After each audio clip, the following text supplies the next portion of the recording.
Alam mo, hindi ko talaga maintindihan kung bakit kailangan mong mahiya.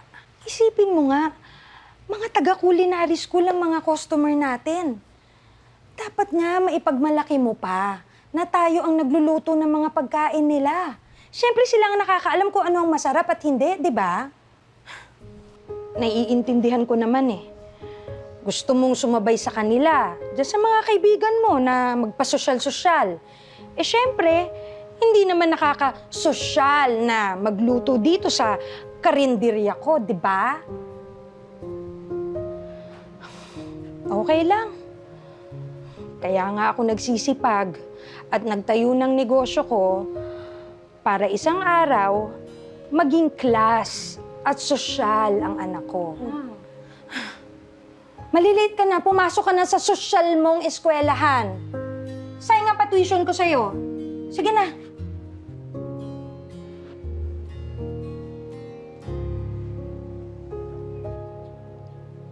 Abigail, Miel, nakita niyo si Carla?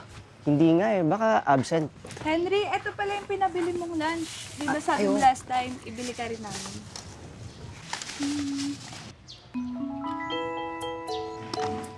Sarap ba to? Sure naman, sobra. Sobrang sarap niya. Ingat Tikman mo. natin. Di ba? Panalong panalo. Sarap nga. Saan nga ulit to? Karenderya ni Nanay Mias. Saan yun? Sarap ba? Sarap. May na-miss ba ako? Wala naman. Nabanggit lang ni Sir na yung recipe daw niya sa resto niya, it was handed down from his great-grandfather pa. And Yun yung gusto kong gawin.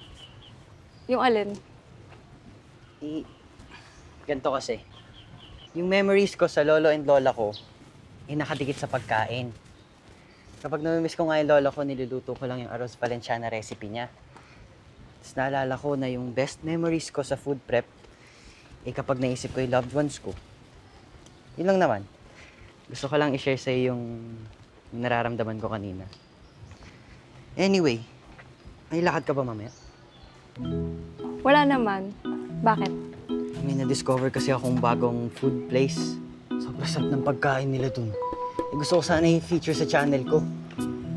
Uy, baka mahal dun My treat. Talaga? Oo.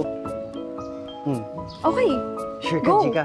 Yes, Mamaya promise. may homework ka pa. Wala, promise, wala. Thank you, sir.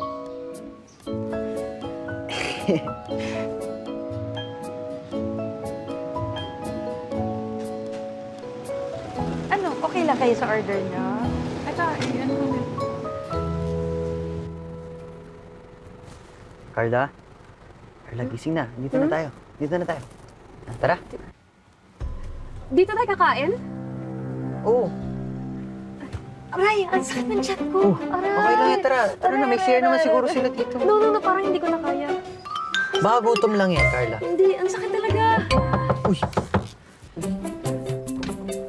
Yes po? Sino ka? Bakit kasama mo yung anak ko? Ako po si Henry. Henry Advincula po yung sa Henry's Food Trip. Nice to meet you po. Okay. Kayo po ba si... Si Mia. Kami po si Nani Mia?